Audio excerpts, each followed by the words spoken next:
Bien, jóvenes, el día de hoy en nuestro curso de biología vamos a hablar sobre la segunda parte de genética que corresponde a genética post-mendeliana. Aquí recordando un poco, ¿no? Por ejemplo, cuando hablábamos de genética mendeliana, Mendel había establecido ciertas reglas, pero que en genética post-mendeliana se dan con la sorpresa de que esas reglas no siempre se pueden cumplir. Y ahí tenemos ejemplos como la codominancia, la dominancia intermedia, alelos múltiples, la herencia del sexo, aquella que está ligada al sexo, restricta al sexo o influenciada por el sexo, y algunas mutaciones también. Veremos que algunos tipos de mutaciones y alteraciones cromosómicas humanas.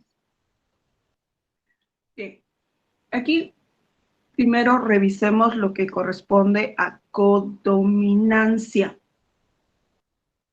¿Qué es la codominancia? A ver, si vamos recordando, cuando Gregorio Mendel decía que si cruzamos arvejas de tallo alto con arvejas de tallo bajo, siendo el alto dominante sobre el bajo, el resultado en la primera generación es que todos saldrían altos, ¿verdad?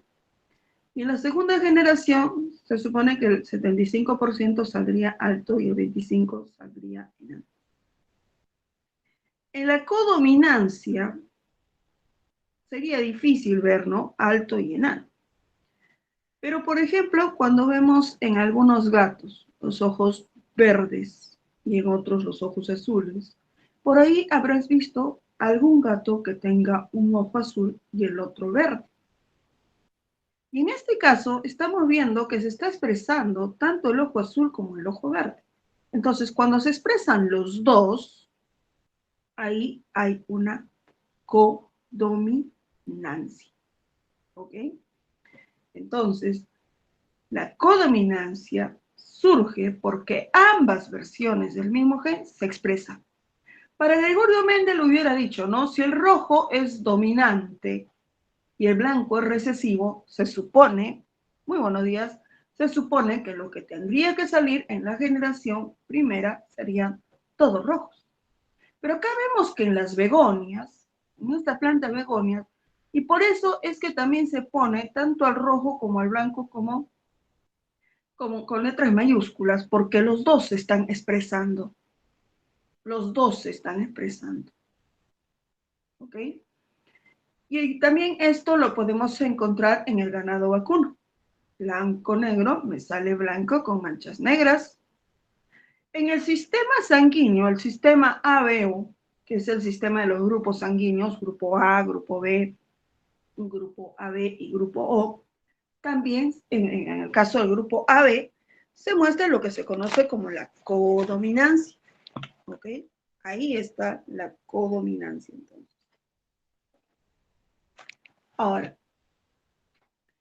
aquí para que quede claro, ¿no? Cuando hay una codominancia. Por ejemplo, en estas plantas, en este tipo de plantas estamos viendo que se ha cruzado flores rojas con amarillas, corola roja con corola amarilla, y el resultado ha sido un híbrido de con pétalos rojos y amarillos. Entonces, ¿cuál va a ser el resultado de cruzar estos híbridos que presentan o están expresando los dos genotipos, ¿no? Rojo y amarillo. En este caso, el resultado va a ser el siguiente, según la tabla de Punnett, un cuarto o 25% rojos, un medio o 50% rojos y amarillos, y un cuarto o 25% en este caso amarillo. Por lo tanto, la fracción genotípica o proporción fenotípica va a ser 1, 2, 1. Y la proporción genotípica, mira, 1, CR significa corola roja pura, C amarillo, corola roja con corola amarilla, 2, y el último, corola amarilla. Corola amarilla, corola amarilla. Te percatas que entonces en la codominancia, cuando tú cruzas a los híbridos, el resultado va a ser que la proporción fenotípica y genotípica van a ser iguales. 1, 2, 1, 1, 2, 1. Pero ten en cuenta lo siguiente, acá recordando que se están expresando los dos. Se están expresando los dos, no te olvides de eso. Por otro lado, también podemos hablar acerca de la dominancia incompleta. En la dominancia incompleta, ni va a salir rojo, ni va a salir blanco. En la dominancia incompleta se va a formar un fenotipo intermedio, que en este caso sería el color rosado. ¿Ok? Recuerden ustedes que los trabajos de Gregorio Mendel fueron publicados en 1866, reencontrados en 1900 por Hugo de Brías y otros investigadores. Y resulta que más o menos en 1905, Carl Correns cruza dos variedades opuestas de plantas de Diego. Y cuando hablamos de variedades opuestas, me refiero al rojo con el blanco. Si fuera herencia mendeliana, netamente, ahí entenderíamos que el producto sería flores rojas, ¿verdad? Siendo rojo dominante, pero no. El resultado del híbrido es que es rosado. ¿Ok? El resultado del híbrido es que termina siendo rosado.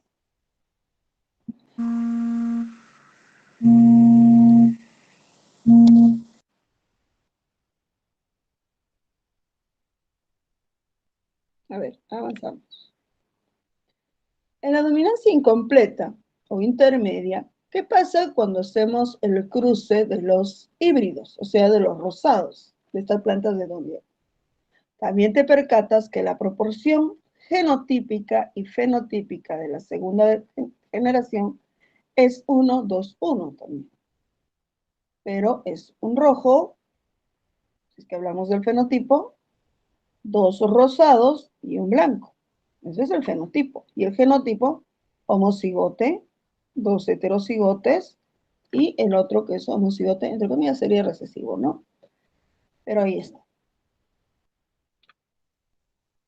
En animales podemos observar también esto que se conoce como la dominancia intermedia. Por ejemplo, en el ganado de raza Shorton tenemos lo siguiente, ¿no? Fenotipo rojo, fenotipo blanco. Y encontramos el siguiente genotipo, los gametos respectivos. Y según nuestra tabla de Punnett, ahí tenemos. Y ahí está el genotipo. Y el fenotipo. Ahí está. ¿Ok? ¿Qué color me sale? Genotipo, como sabemos, es híbrido.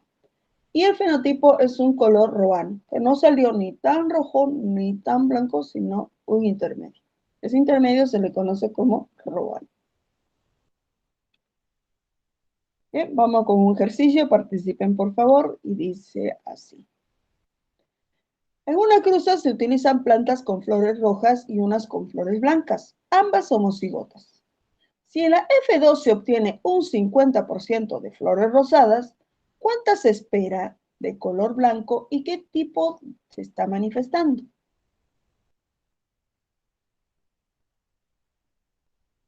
¿Cuál sería la respuesta? Muy bien, muy bien, muy bien, chicos. 25% de blancos y se está manifestando lo que se conoce como dominancia intermedia. Entonces está quedando claro que en la dominancia intermedia hay un fenotipo intermedio. Fenotipo que es el intermedio de los dos progenitores. Profeso también se da en humanos, sí, en el cabello, por ejemplo. Papá cabello bien ondulado, mamá cabello bien lacio y el hijo sale con cabello ondeado. ¿Verdad? En el tema de los ojos, de los gatos, por ejemplo, ¿no? Rojo, verde y azul, y sale uno de ojo verde y el otro con ojo azul. Y eso es la codominancia, y en la dominancia intermedia podría ser, ¿no? ¿Qué color de ojos? Bueno, podría ser un tipo de ojitos medios pardos por ahí, y en el caso del pelaje para dominancia intermedia, que se ve en caballos, blanco con negro y sale gris. Habrán visto caballos gris. Bien, otro. Ahora, ¿qué son los alelos múltiples? En el caso de los alelos múltiples, resulta que esto se da para aquellos genes en los cuales existen más de dos alelos diferentes, pero que te van a expresar un carácter, que en este caso es el pelaje. ¿Ok? En el caso de estos conejos, por ejemplo, al negro también le dicen agouti. El agouti puede expresarse de esta manera, el agouti en negrito puede expresarse de esa manera, o también puede expresarse de la siguiente manera.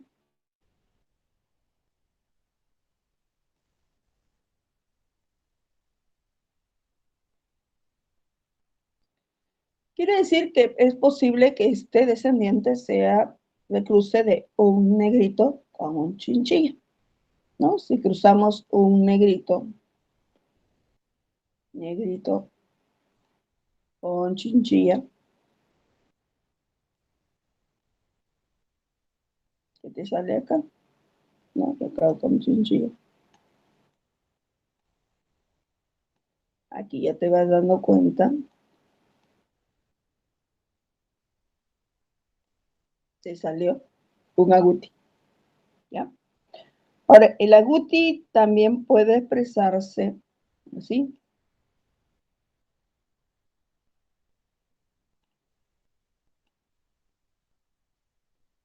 Ah, y el profe, pero el CH es de Himalaya.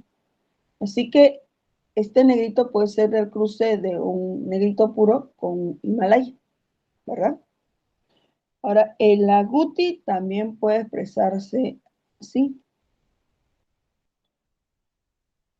Ah, profe, o sea, también me puede salir negrito si cruzo un negrito con un albino, claro.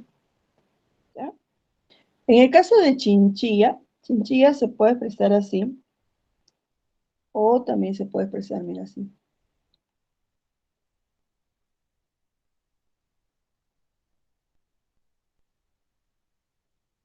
Ah, mira, entonces este puede haber sido el resultado del cruce de un chinchilla puro con un Himalaya.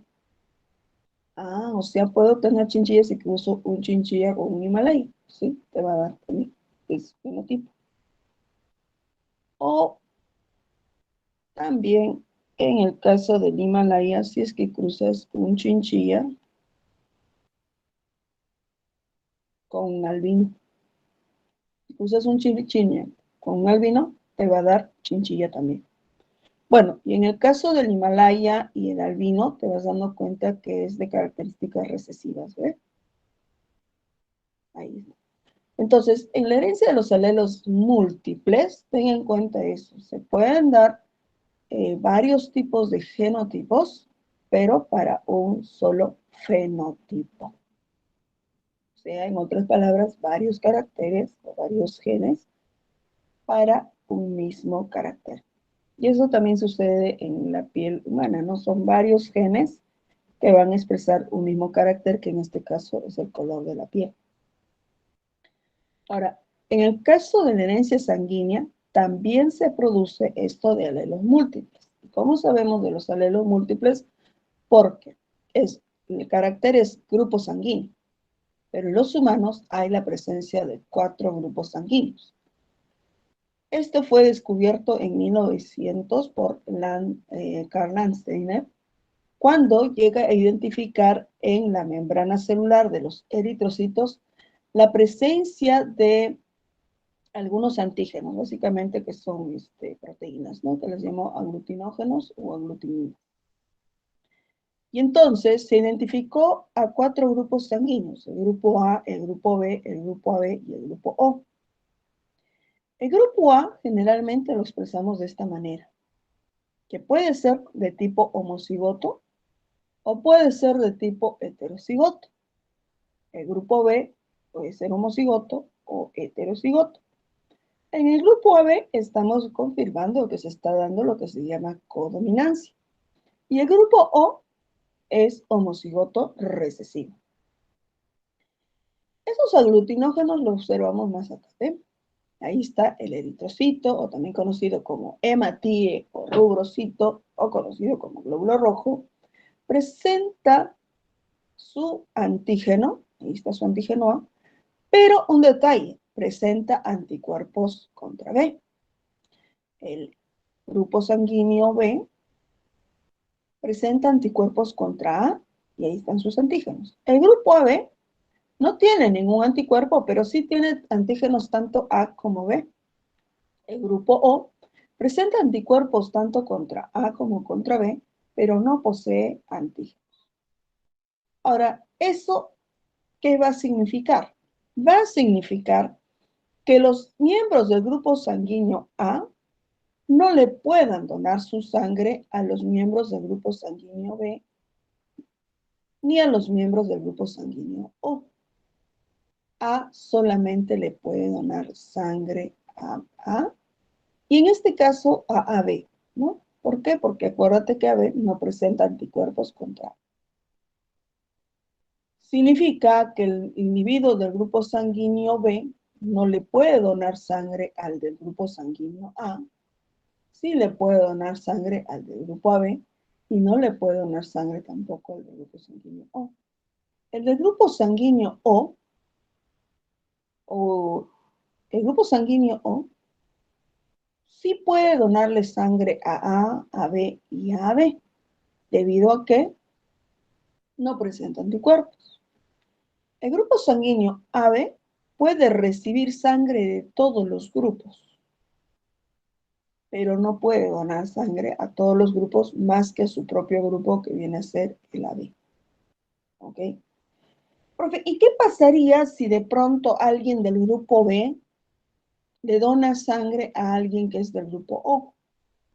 Lo que va a suceder es que como en el cuerpo de la persona del grupo O hay anticuerpos o se elaboran anticuerpos, lo que va a suceder es que esos glóbulos rojos que están ingresando con esa sangre se van a destruir en el hígado. Proceso conocido como hemocateresis, lo cual va a conllevar a que el hígado se expanda un poco, se genera un cuadro de hepatomegalia y también se empieza a liberar al torrente sanguíneo un excedente de bilirrubina producto de la destrucción de los glóbulos rojos. Y eso genera que la persona se torne de un color amarillo. Eso se le conoce como ictericia. ¿Ok? Y eso es porque hay una incompatibilidad entre la sangre recibida con la sangre donada. Incompatibilidad dada gracias a sus anticuerpos.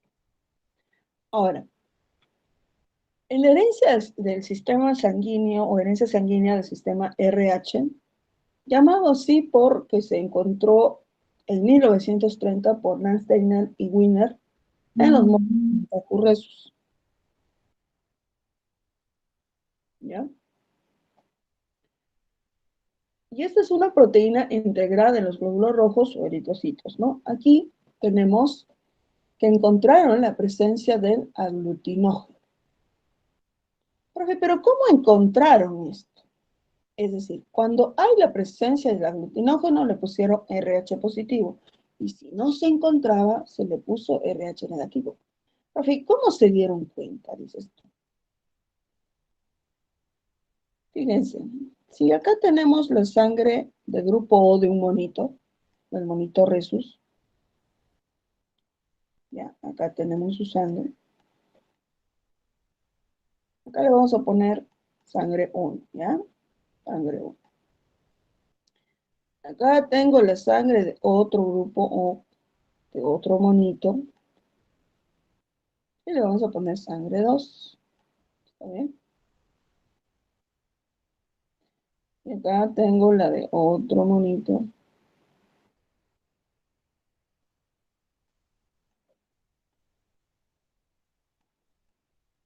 Y aquí le pongo 3. ¿Ok? Entonces, fíjense lo que pasa cuando se junta la sangre 1 con la sangre 2. Cuando juntaron la sangre 1 con la sangre 2, pese a ser del mismo grupo, esto se compactó, se coaguló así. Dejó de ser un fluido y se compactó. Cuando juntaron la sangre del individuo 2 con la sangre del individuo 3, sucedió lo mismo que sucedió con el 1 y el 2.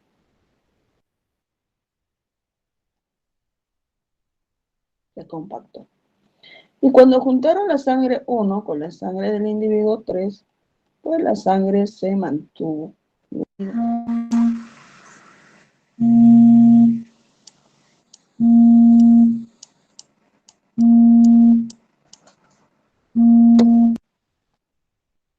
¿Ya? La sangre se mantuvo fluida. Y entonces, ¿cuál era el problema? Sucede cuando está la presencia de 2. Entonces 2 debe tener algo, o tal vez no deba tener algo. Y ahí se encontró pues que 2 no tenía la presencia del aglutinógeno. Por eso es que 2 fue considerado como ORH negativo. Profe, entonces hay grupo ARH positivo y hay grupo ARH negativo. Hay grupo B RH positivo y grupo B RH negativo, en efecto. Hay grupo AB RH positivo como AB RH negativo y grupo O RH positivo como grupo O RH negativo. Aquí lo que no debes de olvidar es lo siguiente, es que el RH positivo puede ser de carácter homocigoto o heterocigoto, mientras que el RH negativo es homocigote recesivo. Otro detalle que no debes de olvidar es que el RH negativo sí le puede donar sangre al RH positivo, pero el RH positivo solamente le podrá donar sangre al RH positivo. ¿Ok? Miren acá. ¿Qué es la enfermedad hemolítica del recién nacido? La enfermedad hemolítica del recién nacido proviene o surge cuando hubo un evento sensibilizante previo. Profe, eso no entiendo. Escucha bien. Una de las preguntas que nunca suelen hacerse las parejas es ¿qué grupo sanguíneo eres y qué factor sanguíneo? Es más, tal vez algunos de ustedes ni siquiera sepan cuál es su grupo de sangre y su factor resus. Posiblemente. Entonces, como es una de las últimas cosas que se preguntan, o casi ni se pregunta, aquí vamos a imaginar una pareja se junta, no sabían. La madre era del grupo ORH negativo y el padre del grupo ORH positivo. ¿Ok? Ahora, ¿qué es lo que sucedió? Que el bebé heredó el ORH positivo de su papá. Ya. Aquí no hay un contacto directo durante el embarazo, primer embarazo, hablo de embarazo, ¿ya? Primer embarazo, no hay contacto directo de la sangre materna con la sangre fetal. El problema sucede durante el parto. En el momento del parto, ya sea parto por cesárea o sea parto natural, sí hay un contacto. Al hacer ese contacto, en el cuerpo de la madre se empiezan a elaborar anticuerpos contra el RH negativo. No contra el grupo, sino contra el RH negativo. Ahora, en un segundo embarazo, más o menos llegando al cuarto, quinto embarazo, estos anticuerpos detectan la presencia del RH negativo, positivo. ¿Y qué es lo que van a hacer? Van a ir hacia el cuerpo de ese bebecito y van a empezar a destruir a los eritrocitos. Evento conocido como eritoblastosis fetal. ¿Ok? El evento se conoce como eritoblastosis fetal. Y entonces eso va a generar que los glóbulos rojos del bebé se rompan. Ahora, recuerda que la función fundamental de los eritrocitos, o los glóbulos rojos, es la de llevar oxígeno a todo el cuerpo, ¿no? Y sobre todo al cerebro y a las neuronas. Entonces, dentro de lo que se tiene en cuanto a complicaciones de una enfermedad hemolítica del recién nacido, es que pueden haber cuadros de retardo mental, pueden haber, bueno, los cuadros de ictericia, y acá el tema de la hepatomegalia, ¿no? O la distensión de la zona abdominal, porque recuerda que los eritrocitos básicamente se están destruyendo a nivel del hígado, a nivel hepático. Ahora, lo que se tiene que hacer es prevención, ¿no? La prevención oportuna, obviamente cuando ya nacen ahí se le va marcando los grupos de sangre y todo ello, el grupo de sangre de la mamá, y se le ha hecho una advertencia, ¿no? ¿Sabe qué, señora? Eh, Su niño, el primero, ¿no? Hablo del primer niño, es el del grupo o RH positivo, o bueno, el grupo que sea, pero RH positivo. Usted es de RH negativo, tome en cuenta que ya ocurrió el evento sensibilizante, así que en un futuro embarazo usted puede desarrollar, obviamente, anticuerpos contra el RH positivo que puede ser su bebé. Entonces, para ello se aplica a la madre, pues, supresores para la producción de anticuerpos, ¿ya? Y también, bueno, eso es en cuanto al cuidado postnatal, ¿no? Porque, mira, imagínate, la mujer nunca se dio cuenta y nació el bebé con un cuadro de ictericia, ¿no? Y el problema es cuando esta bilirrubina pues se traslada desde el torrente sanguíneo al tejido cerebral, ¿no? Por eso de ahí puede causar ciertas alteraciones. Ahora, postnatal, el otro tratamiento viene a ser la fototerapia, ya que la bilirrubina pues se absorbe con la luz y se va a ir destruyendo, ¿no? Entonces la piel gradualmente deja de estar totalmente amarilla, ¿ok? Bien, a ver, vamos con un ejercicio. Dice así. Si en un matrimonio el varón posee el tipo de sangre A y la mujer posee el tipo de sangre AB, ¿qué tipo de sangre no podrán tener sus hijos? Muy bien. No pueden tener, profe, el grupo de sangre O. ¿Pero por qué? Para quien no lo entendió, miren acá. Aquí el problema no me dicen si el varón es homocigote para el grupo A, o no me dice ello, ¿no? Pero vamos a asumir en el caso 1 que el varón fuera homocigote para el grupo A y me dice que la mujer es del grupo AB. En este caso, o los hijos van a ser el 50% de posibilidades es que los hijos sean del grupo sanguíneo A homocigotes o del grupo sanguíneo AB. Y en el caso 2, si es que fuera el caso de que el hombre hubiera sido heterocigote para el grupo A, el resultado es que el 50% me va a salir del grupo A, el 25% del grupo AB y el otro 25% del grupo B. Entonces, imposible que salga del grupo O. Aquí otro problema, dice. Una mujer del grupo sanguíneo A se casa con un varón del grupo sanguíneo B. Al nacer su primer hijo, determinaron que tenía el tipo de sangre A. El segundo hijo nació con el tipo de sangre B y el tercer hijo obtuvo el tipo de sangre AB. ¿Qué probabilidad hay que el siguiente hijo tenga el grupo de sanguíneo O? ¿Cuál sería? El 100%, el C, 25%. Mire, vamos a resolver esto. Es el 25%. ¿Pero por qué? Por lo siguiente. Miren acá. Me dice que tuvieron un hijo del grupo sanguíneo AB, o un grupo sanguíneo A, el segundo con el grupo de sangre B y el tercero AB. Esto es como cada embarazo, ¿no? Y te vas percatando que esta pareja está teniendo hijos con grupos sanguíneos diferentes. Para que eso suceda, la única explicación es que ya sea, acá me dice, ¿no? Una mujer del grupo sanguíneo A.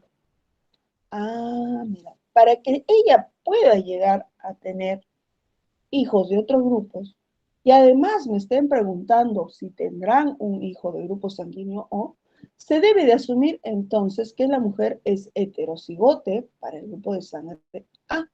El varón también debe ser heterocigote, ¿ya? A ver, ¿cuál es tu pregunta? Carlos, pregunta.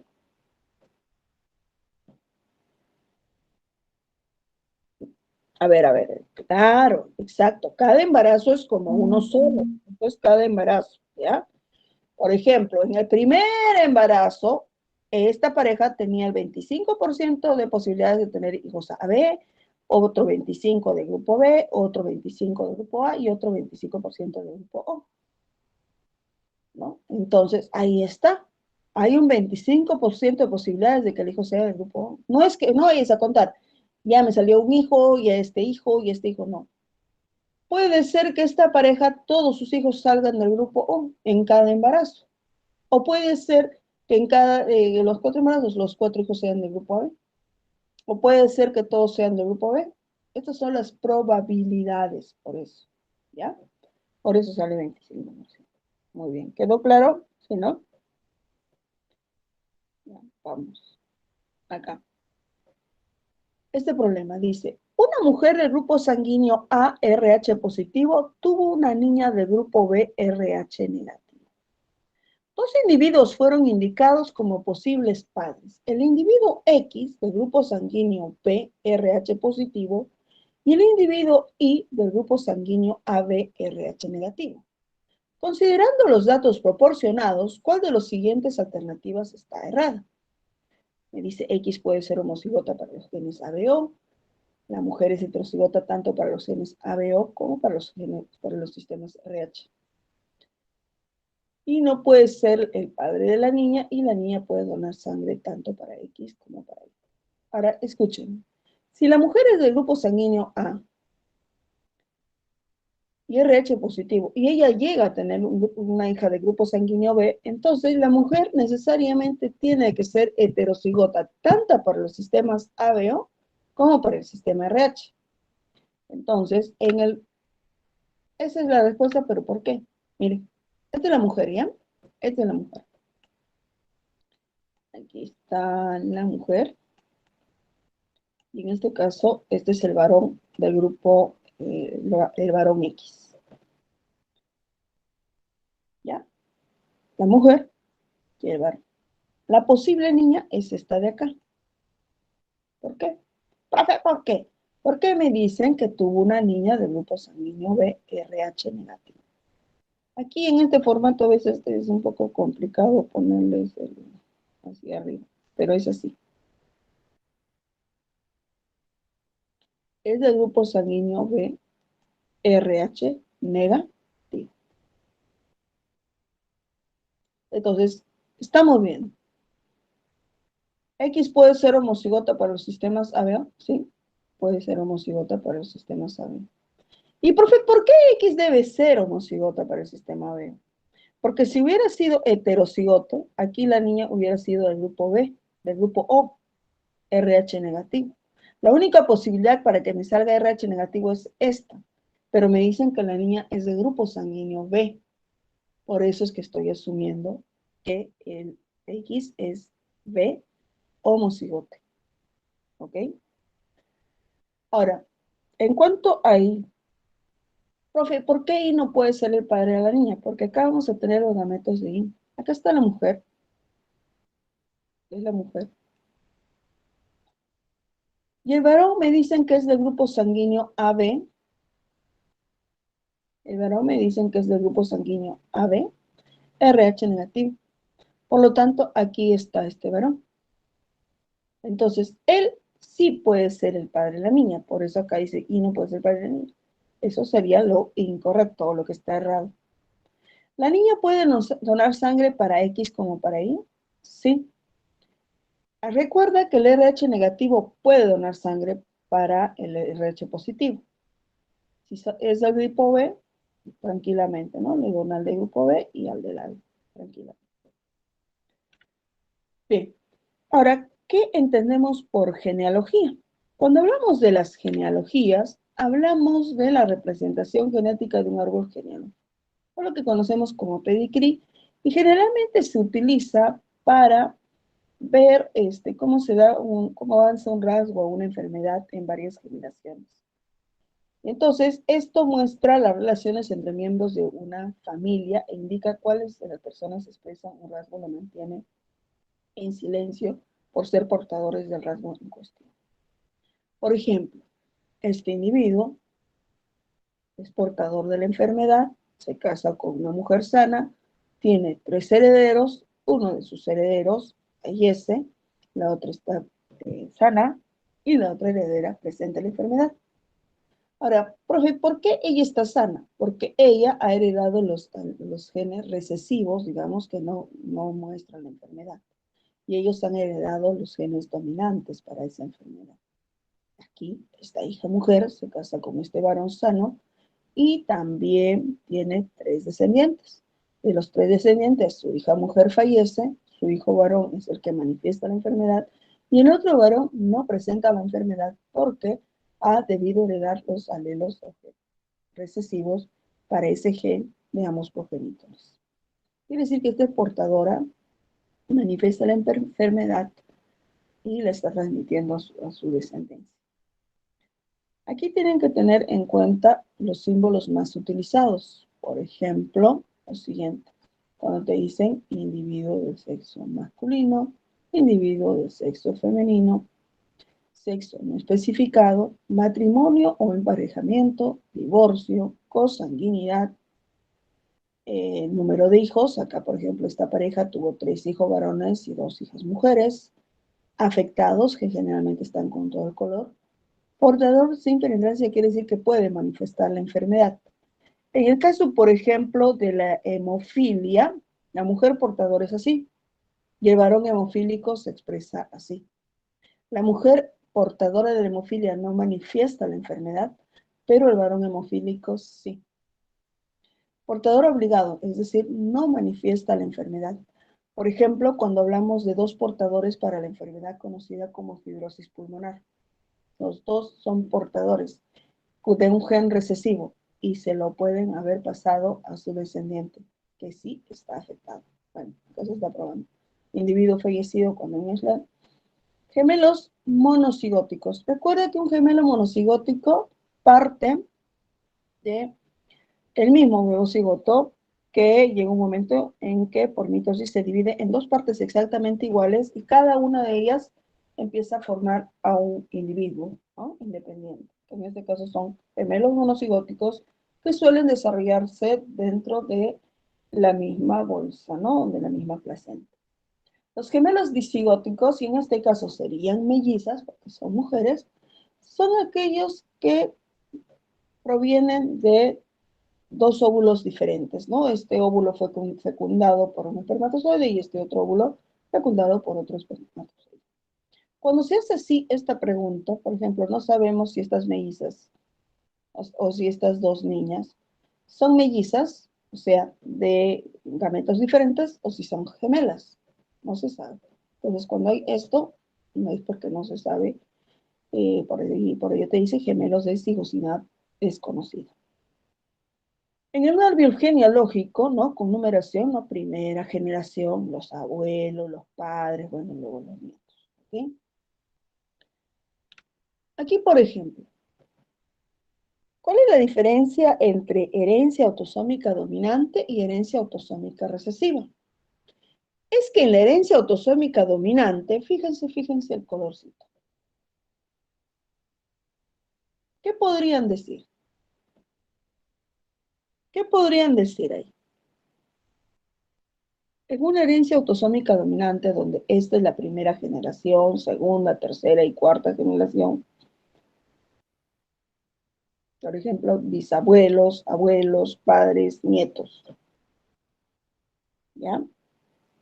La enfermedad es un gen dominante. ¿Por qué? Porque se está manifestando en todas las generaciones. A diferencia de la enfermedad autosómica recesiva, que puede dar saltos generacionales hasta que se encuentren, ¿no?, dos alelos recesivos para esa enfermedad.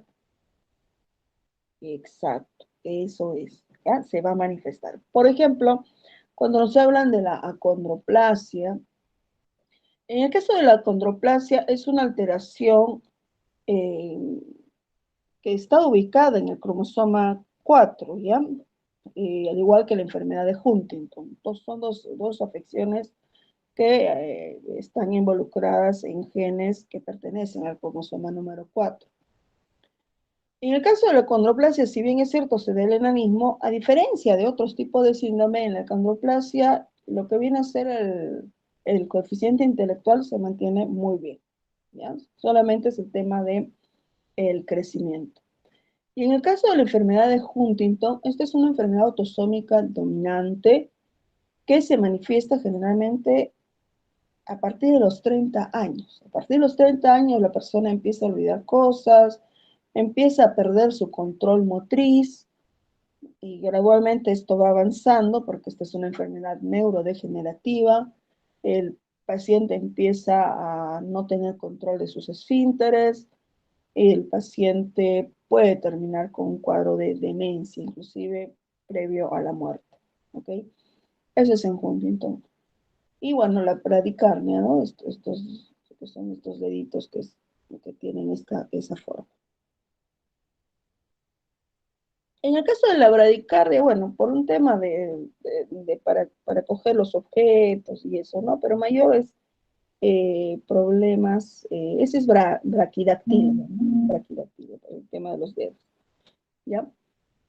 Y aquí no hay mayor complicación. Ahora, en el caso, mire, para comprobar aquí acondroplasia, ¿no? Es autosómica dominante, entonces, como acá estamos viendo que esta hija no tiene la enfermedad, entonces, obviamente, el papá es portador. Ese es el gen, ¿ya? Ese es el gen. Y la mamá es recesiva. Entonces, esta hija sería así, ¿no?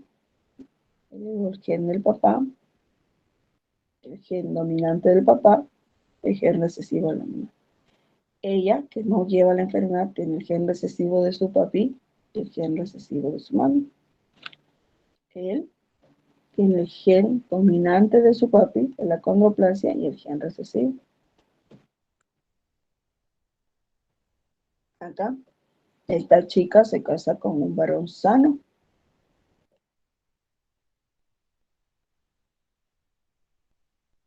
Tienen 2 hijos varones.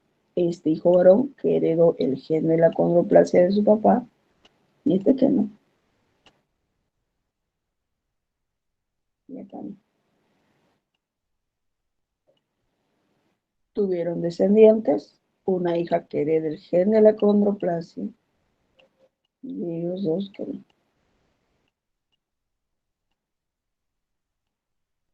Y acá lo mismo, ¿no? Lo mismo que sucedió acá. ¿Ya? Entonces, eso es acondroplasia. ¿Ok? Cuando la enfermedad, que es autosómica dominante, se presenta en todos, por lo menos en alguno de los individuos de las generaciones, ¿no?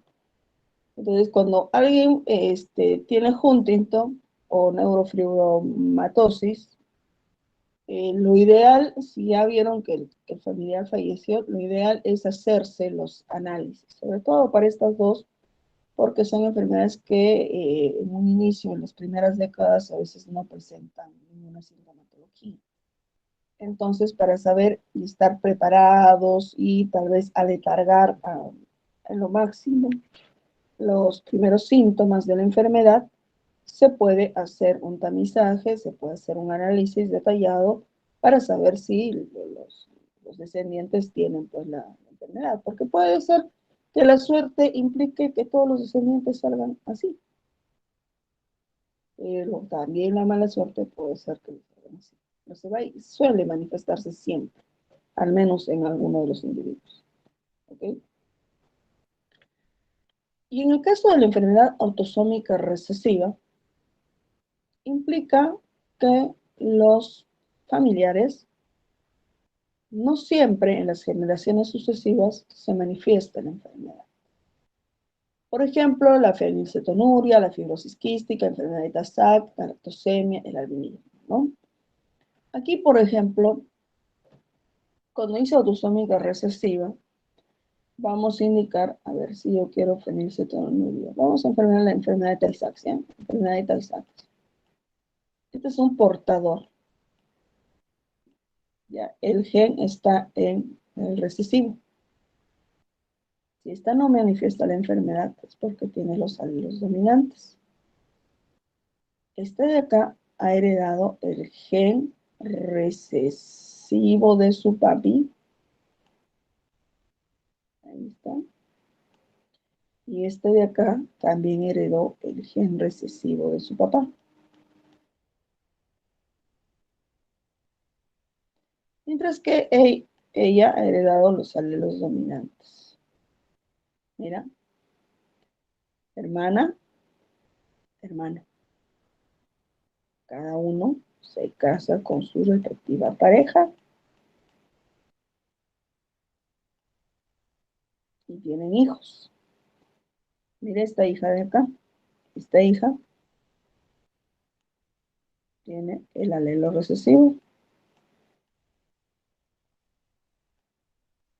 Este hijo tiene el alelo recesivo. Si te das cuenta, él y ella son primos y decidieron unirse. Eso significa matrimonio consanguíneo. Y generaron una hija con la enfermedad de Tay-Sachs. Mira. Y esto que viene a ser portador. Y este no tiene la enfermedad. ¿Cómo explicamos más el tema de las herencias, tanto autosómicas dominantes como de herencia autosómica recesiva? Cuando hablamos de endogamia. ¿Qué es la endogamia? Ustedes recuerdan, y eso lo saben por historia, que las monarquías europeas solían preservar su famosa sangre azul, ¿no? Y entonces eran tan común para ellos unirse entre individuos que sean familia, ya sea entre hermanos, tía y sobrino. Y a quien le tocó la peor parte de esto de endogamias es a el rey Carlos II. Carlos II de Borbón, de la monarquía española, conocido también como Carlos el Hechizado. No sé si algún momento les habrán hablado de Carlos el Hechizado. Llamado así por sus múltiples afecciones o múltiples enfermedades. Carlos II, a pesar de tener, bueno, tenía una serie de enfermedades y también se destaca que tenía el tema de la enfermedad de Klinefelter. Otra afección que en un momento vamos a ver. Por eso es que nunca pudo tener herederos y esa dinastía terminó ahí con Carlos II. Precisamente por un tema de endogamia, donde los individuos, bueno, se entrecruzaban o había mucha herencia consanguínea. Y entonces, cuando hay herencia consanguínea, hace que la variabilidad genética o la posa genética, en otras palabras, no se renueve.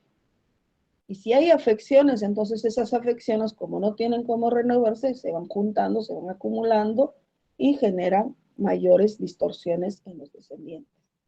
¿Ok? Eso es en los casos de endogamia. Ya, yo les voy a dejar ahí un video para que lo vean ustedes ya, pues un poquito sobre las 17 monarquías afectadas precisamente por el tema de la endogamia. ¿Ok? Vamos avanzando. Aquí tenemos un ejemplo de herencia autosómica recesiva, en el caso del albinismo, que ya habíamos visto que en el caso del albinismo se presentaba en diferentes cromosomas, por eso tiene cerca de 700 causales para albinismo. Y también tenemos a la fibrosis pulmonar quística, que es una enfermedad que genera un excedente de mucosidad que aparece y obstruye los bronquios, y al obstruir los bronquios, obviamente, obstruye una respiración adecuada. Y al bloquearlas, pues genera la proliferación de bacterias, generando una infección que va a complicar definitivamente la salud del paciente. Puede ser un caso de neumonía, por ejemplo. Por otro lado, un paciente con fibrosis quística también suele tener problemas de deshidratación debido al incremento de sudor que tiene y con la pérdida de agua y electrolitos. Por otro lado, el moco tapa el flujo de enzimas pancreáticas que van a facilitar la digestión, haciendo pues que la digestión en este paciente sea muy afectada y un paciente que va a tener cuadros de diarreas profusas y que se va a ir, en este caso, descomponiendo en el sentido de que no está incorporándose nutrientes adecuados a su organismo. Entonces, para ello habrán tratamientos, ¿no? Habrá tratamientos, habrán tratamientos con enzimas y todo ello para poderle dar una mejor calidad de vida al paciente. No es que se le va a curar de la enfermedad, sino que se le va a tratar con ciertos medicamentos para que no pueda tener mayores complicaciones, ¿ok? Bien. Ahora, cuando hablamos de la herencia del sexo, nos vamos a referir básicamente a los cromosomas afectados, ¿no? Aquellos cromosomas afectados que serían los cromosomas sexuales. Hay que recordar el trabajo de Thomas Morgan en 1909. ¿Se acuerdan, no?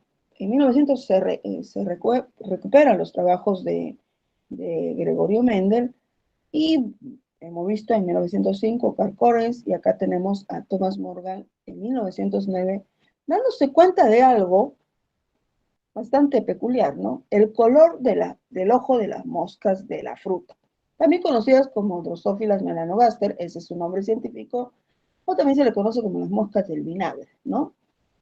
Entonces, Thomas Morgan visualiza que la gran mayoría de estas moscas tenía ojos rojos. Y había una pequeña cantidad que tenía ojos blancos, así que a los ojos blancos se les considera pues una mutación. Ahora, obviamente él decide hacer algunos experimentos, dice, ¿no? Vamos a cruzar hembras homocigotas de ojos rojos con machos homocigotas de ojos blancos. El resultado, ¿cuál va a ser? Ahí están las hembras homocigotas de ojos rojos con los machos de ojos blancos. El resultado es que todas las hembras que están acá, van a salir de ojos rojos, pero van a ser heterocigotas. Aquí está. Y los machos van a salir hemicigotos de ojos rojos. Aquí está. Entonces, eso está resuelto acá. ¿Ok? Pero ahora la pregunta que nos podríamos hacer es, ¿qué pasa si las hembras homocigotas de ojos blancos se juntan con machos hemicigotos de ojos rojos? El resultado va a ser el siguiente. Ahí está.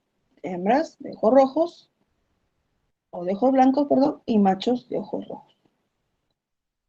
El resultado es que el 100% de las hembras te va a salir de color rojo, pero de tipo heterocigota, y el 100% de los machos te va a salir de ojos blancos.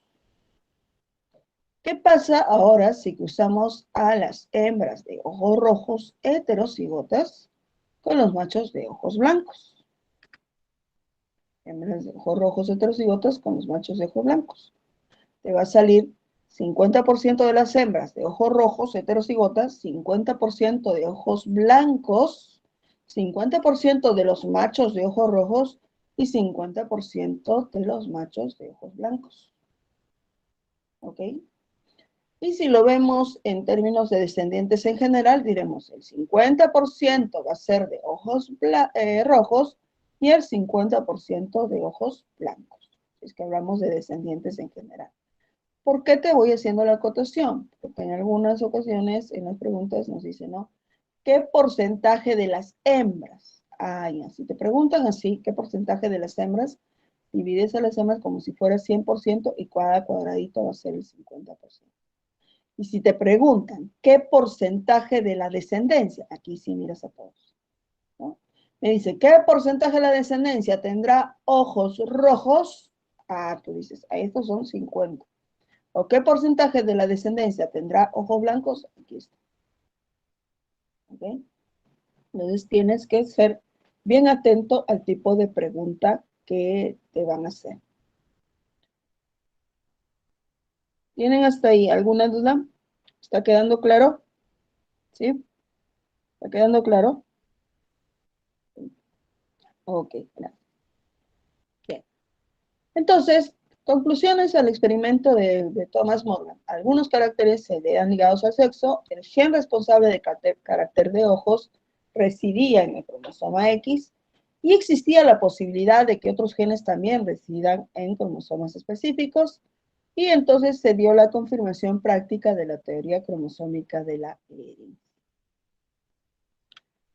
Ahora, cuando hablamos de la genética del sexo, aquí recordemos, ¿no? Nosotros tenemos 22 autosomas y un cromosoma sexual. En este caso, este es de un varón. Este es el cariotipo de un varón. Si hubiera sido XX, sería el cariotipo de una mujer. Por eso es que cuando a ti te dicen, es una enfermedad autosómica dominante, eso está ubicado en alguno de los genes de estos cromosomas. Por ejemplo, decimos, ¿no? La fibrosis pulmonar es una enfermedad autosómica recesiva. ¿En qué cromosoma está? Está en el cromosoma 7. Aquí hay un gen alterado en el cromosoma 7 que produce la fibrosis pulmonar. La enfermedad de Fabry es una enfermedad neurodegenerativa, autosómica recesiva. ¿Dónde está ubicada? Está ubicada acá en el cromosoma 15, la alteración en ese gen. ¿Ok? Progeria, enfermedad autosómica recesiva. ¿Y dónde se ubica? Se ubica en el cromosoma 1. Por ejemplo, cuando nos hablan de la herencia de grupos sanguíneos, el grupo sanguíneo estará en un autosoma o en un cromosoma sexual. La respuesta es en un autosoma. Básicamente el grupo sanguíneo, el gen para el grupo sanguíneo está en el cromosoma 9, mientras que el gen para el factor sanguíneo o factor rhesus está en el cromosoma 1. Entonces se van dando cuenta, ¿no? Y bueno, obviamente, si te estoy hablando solamente de algunas enfermedades, entenderás que se va a hablar de cientos de enfermedades ubicadas ahí en cada cromosoma, porque acuérdate que cada cromosoma tiene una muy buena cantidad de genes. ¿Ok? A ver, ahora, basándonos en solamente los cromosomas X y Y, que son los cromosomas sexuales, acá que podemos encontrar ciertas regiones homólogas entre los cromosomas X y Y, pero también habrán características ligadas solamente al cromosoma sexual y características ligadas solamente o totalmente al cromosoma X. Y entonces, cuando hablamos de enfermedades ligadas al sexo o determinadas por lo que se conoce como influenciadas por el sexo. Ahora, la pregunta es, ¿cuándo se hizo la determinación primaria del sexo? Nosotros siempre hablamos de un sexo genético, en este caso, el cual surge durante la fecundación, ya que los óvulos siempre van a tener cromosoma sexual X y los espermatozoides pueden ser de cromosoma sexual X o cromosoma sexual Y. Recuerda que el óvulo tiene que tener los receptores específicos. Si tenía receptores específicos para cromosoma sexual X, este es el que ingresó. Y aquí tenemos a una mujer o cigoto femenino. Acá otro cigoto femenino. Y si hubiera tenido receptores para el cromosoma Y, entonces tendríamos un cigoto masculino. ¿Ok? Entonces, recuerda que en el óvulo tienen que haber receptores específicos para determinado cromosoma sexual. También tenemos que ver acerca de la herencia ligada al sexo. Quiere decir que si es ligada al sexo, está ligada a un cromosoma sexual. Cuando hablamos de la herencia ligada al sexo, tenemos que tener en cuenta lo siguiente. Esta enfermedad puede, o esta afección puede afectar a varones como mujeres. ¿Pero por qué? Por lo siguiente. En el caso de las mujeres, presentan dos cromosomas sexuales X. Y en el caso de los varones, presentan por lo menos un cromosoma sexual X. Debido a que los varones presentan ese cromosoma sexual X, entonces ellos también pueden tener la enfermedad. Ahora, un detalle. Para lo que viene a ser la enfermedad del daltonismo, ¿qué es el daltonismo? Llamada así porque fue por primera vez descubierta por John Dalton, que manifestaba la enfermedad, ¿no? Un paciente daltónico, para que entiendas, es alguien que no tiene visión, por ejemplo, para el rojo. Ahí tenemos pronatopia. Este es un paciente con visión normal, mira todos los colores. El de pronatopia no visualiza el rojo, el del deuteranatopia no visualiza el verde y el de trinatopia no visualiza el azul. Entonces aquí miremos, ¿no? Por ejemplo, una persona de visión normal sí se da cuenta del número 3, pero el daltónico o mira el 5 o no ve nada. El de visión normal visualiza el 5, el daltónico o mira 2 o no mira nada.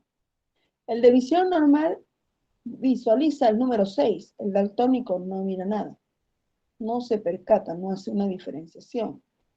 Bueno, tanto el de visión normal como el daltónico sí visualizan este número 2. El de visión normal, para este caso, visualiza el 29, pero el daltónico o bien mira el número 70 o bien no mira nada. Aquí el de visión normal visualiza el 42, el daltónico 4.2 o nada. El de visión normal visualiza el 45, el daltónico nada. Y el de visión normal 74, el daltónico 21 o nada. Entonces, más o menos así es el mundo del daltónico, ¿no? En cuanto a lo que viene a ser el tema de los colores. Ahora, ¿qué tenemos que ver acá? Miren, si una mujer no presenta los alelos, ¿qué alelos, profe?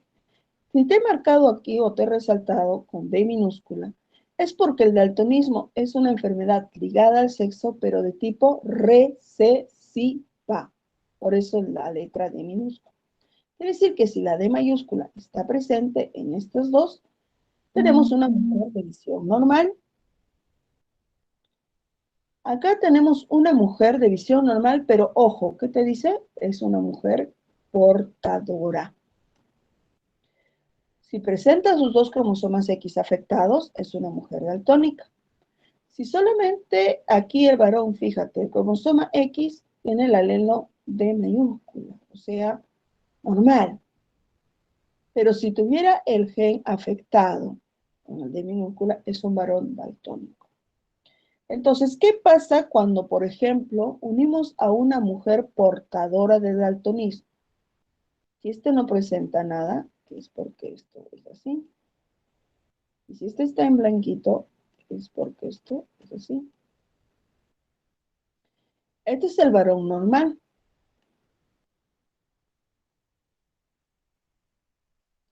El resultado de unir a una mujer portadora con un varón normal o sano es que van a tener un 25% de posibilidades de que un 25% de posibilidades en las hijas mujeres. Ahora, las hijas mujeres, aquí en hemofilia y daltonismo, chicos, tenemos que separar así, ¿eh?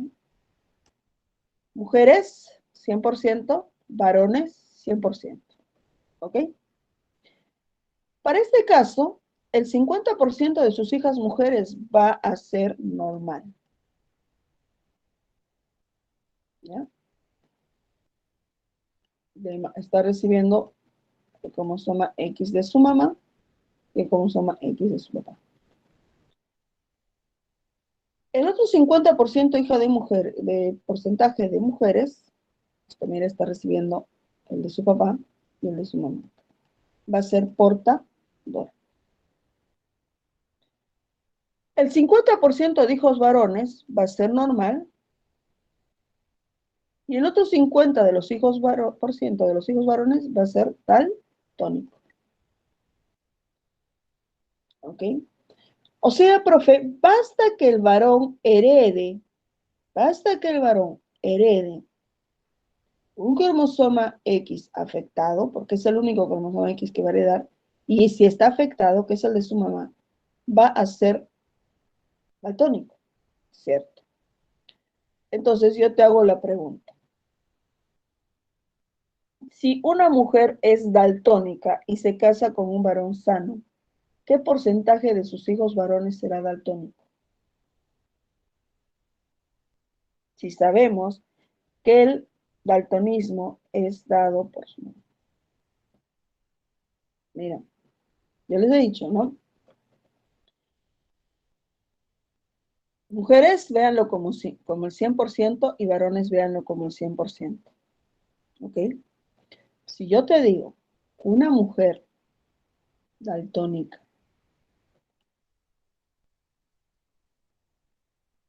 se casa con un varón sano, acabo de hacer la pregunta, ¿qué porcentaje de sus hijos varones será daltónico? Voy a evitarme hacer lo de las mujeres y hago el de los varones.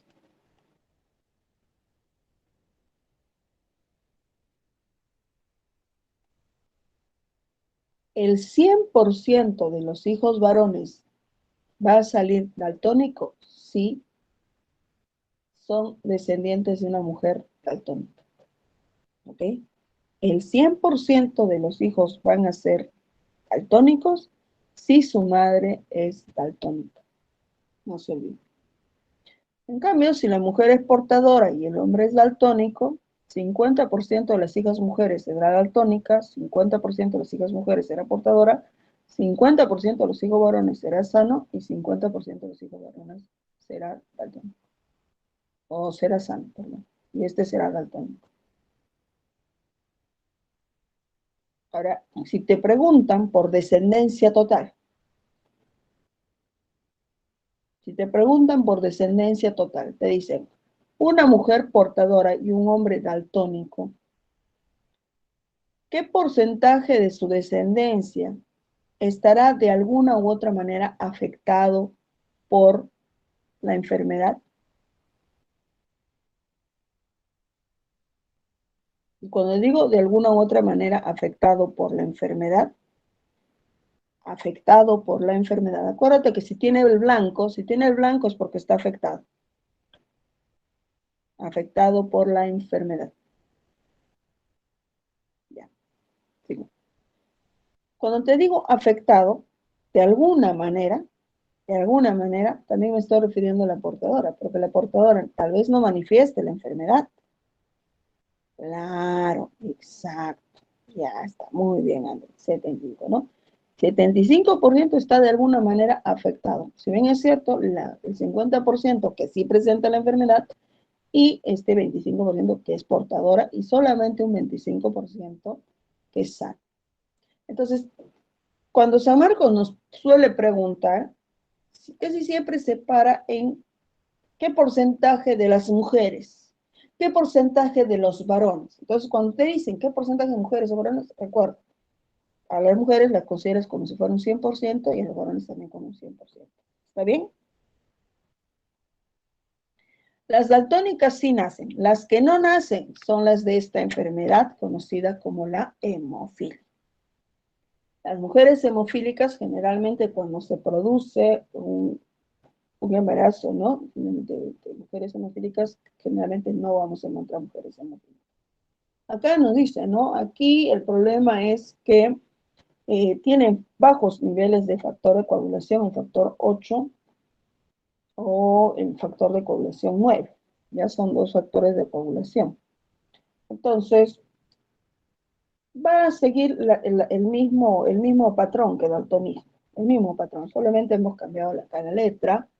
Bueno, acá tenemos la mujer sana, la mujer sana pero portadora, la mujer que no existe, ¿no? O sea, rara vez se ha encontrado alguna mujer con hemofilia, rarísima vez, generalmente suelen producirse abortos, en este caso. Acá tenemos un varón sano y aquí un varón hemofílico. Entonces, lo mismo que en el anterior, ¿no? Cuando unimos a un varón sano con una mujer portadora, vamos a tener aquí, mira, aquí vemos portadoras sana, hemofílico sano. Entonces, siempre recuerda esto, ¿ya? Cuando una mujer es portadora, ya sea de daltonismo o sea de hemofilia, el 50% de sus hijos varones va a tener la enfermedad. ¿Ok? Por otro lado, si un varón hemofílico se une a una mujer sana, todas sus hijas mujeres, el 100% de sus hijas mujeres van a ser portadoras. y el 100% de sus hijos varones van a ser sanos. Por otro lado, si un varón hemofílico se une a una mujer portadora, el 50% de sus hijas será hemofílica y esta fallecería, ¿verdad? El 50% va a ser portadora. El 50% de sus hijos varones va a ser hemofílico y el otro 50% va a ser sano. ¿Ok? Entonces, miremos un ejercicio. Dice así. En el daltonismo y la hemofilia, los varones no pueden ser portadores porque solo poseen un cromosoma sexual X, en este caso. En el caso de las mujeres, al presentar dos cromosomas X, pueden ser portadoras si su carga genética es... Si la carga genética es de qué tipo, tendría que ser para que sea portadora. Homocigote dominante, homocigote recesivo. Muy bien, tendrá que ser heterocigótica para ser portadora. Ahora, cuando hablamos de la herencia restricta al sexo es porque va a afectar a solo un sexo, que en este caso es el sexo masculino. ¿Por qué? Porque la afección solamente está involucrado en el cromosoma sexual Y.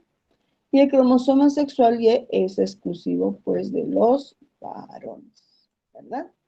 En este caso encontramos enfermedades como la ictiosis, la hipertricosis auricular, el síndrome de las células de Sertoli y la diferenciación testicular. Muy bien, Jimena, ya no. A ver, aquí dices.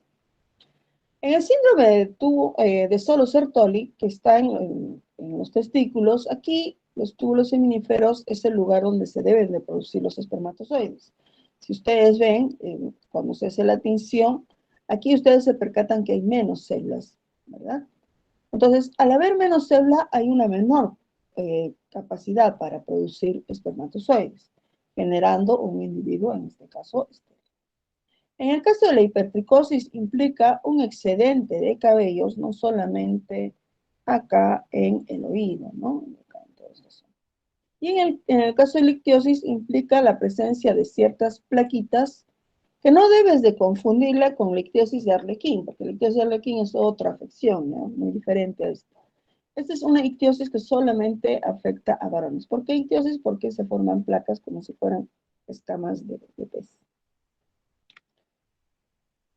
Ahora, la herencia influenciada por el sexo tiene que ver con genes que están presentes en los organismos, varón y mujer, pero que van a estar influenciadas también por un tema de hormonas, en este caso la testosterona. En los varones, si tiene alelos dominantes, el varón va a ser calvo, en el caso de las mujeres es normal. Si tiene un alelo dominante y un alelo recesivo, es semicalvo, y en la mujer es normal. El genotipo, si son alelos recesivos, en los varones va a ser normal, pero si es en las mujeres, la mujer va a ser calva. Así como hay esto de herencia influenciada por el sexo y que se da por un tema de la testosterona en los varones, también tenemos que tener en cuenta lo siguiente, ¿ya? Que en el caso de las mujeres, si es que son recesivos, recién va a ser calvo. Si no, está normal. Y hay otro patrón, que es el tema del mechón blanco, ¿no? El tema del mechón blanco, que solamente lo tienen algunas personas, también sigue el mismo patrón que el de la calvicie. Aquí, por ejemplo, en el caso de estos animalitos, ¿no? La expresión del gen de la barba se encuentra en los individuos heterocigotos. Mira, ahí está. Heterocigotos presentan barbas, tanto el macho como la hembra. Pero sin embargo, cuando hay homocigosis, no hay barbas. En cambio, mira, ve, si es que es de tipo heterocigote, los machos sí van a presentar barbas, pero las hembras no. Esa es una genética influenciada por el sexo. Por otro lado, podemos hablar acerca de las mutaciones. Y cuando hablamos de las mutaciones, tenemos que tener en cuenta lo siguiente. Una mutación es un cambio al azar provocado por agentes mutagénicos en el material genético. Nosotros recordemos lo siguiente. Recuerda que el ADN pasa su información, transcribe su información a el ARN, ¿no? Y eso lo hace gracias al ARN mensajero. De ahí viene el ARN ribosomal, pero antes del ARN ribosomal tenemos el ARN de transferencia y el ARN ribosomal, los dos implicados en lo que viene a ser el proceso de la traducción. Cada triplete me va a traducir un determinado aminoácido. Y estos aminoácidos van a formar una determinada proteína. Por lo tanto, cuando existe una mutación, esta es una alteración en cuanto al orden de estos tripletes o codones, generándome un aminoácido incorrecto en esa secuencia y por lo tanto tendré una proteína mutante. Aquí la probabilidad es baja en organismos superiores, pero no quiere decir que no se den, sí se dan, y las mutaciones no son dirigidas y sus efectos pueden ser muy imprevistos. Dentro de lo que son las mutaciones, podemos encontrar también que existen agentes mutagénicos, llamados así porque tienen la capacidad de hacer cambios que forman parte pues, de las cadenas del ADN. De esta forma, la presencia de estos agentes amplifica la tasa de mutación en el material genético. Un agente mutante o mutagénico se clasifica en agentes físicos, químicos y biológicos. Dentro de los agentes físicos tenemos, por ejemplo, los rayos X, los rayos gamma, la luz ultravioleta, los cambios de temperatura y los rayos cósmicos. Es obvio que ninguno de nosotros, si recibe rayo gamma, pues vamos a terminar convertidos en un increíble Hulk. No es así. Ya lo más probable es que vayamos a tener algunas otras alteraciones o demás. Lo que es en rayos X, si bien es cierto, el rayo X no afecta a la persona, el problema está cuando una mujer está embarazada y se toma un rayo X y no ha avisado oportunamente al médico que va a hacer ese examen. Ya más o menos para la década de 30, 40, 50, se fue prohibiendo los rayos X en las mujeres que estaban embarazadas. ¿Por qué? Porque se encontraron que los niños, o algunos de los niños que habían recibido la radiación X, pues nacían mutilados, o sea, nacían sin bracitos o sin piernitas. Por esa razón es que si una mujer si sospecha que está embarazada, por ahí puede darse el examen, o el rayos X,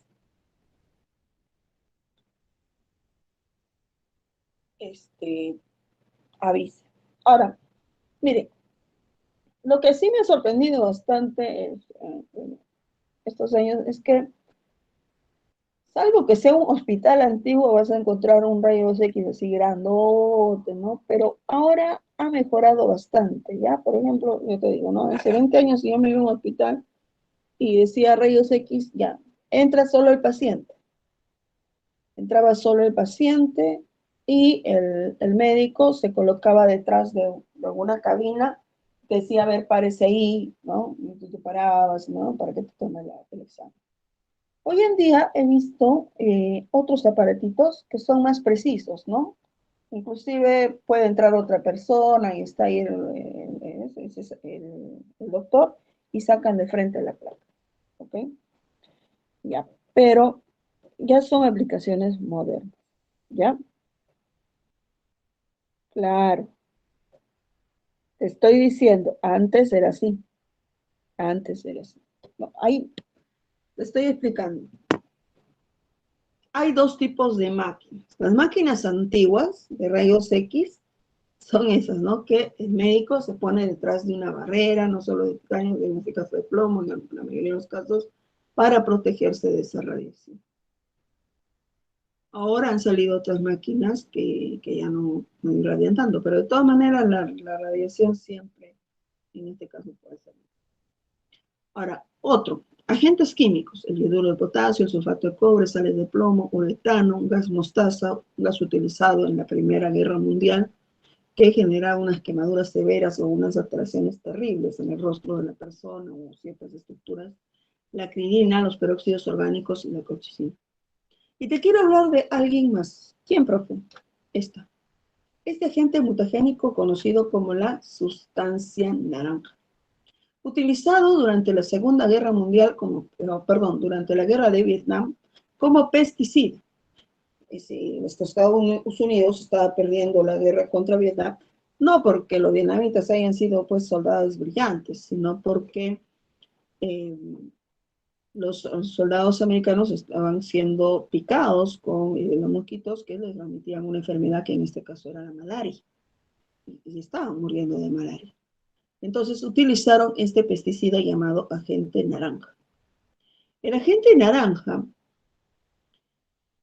no afectó directamente a los soldados, sino el problema está cuando los soldados retornan a sus respectivos hogares y deciden tener hijos. Los hijos de estos soldados nacieron con malformaciones congénitas múltiples. Y entonces quiere decir que el agente naranja afectó a los gametos de sus padres. Ese es el problema.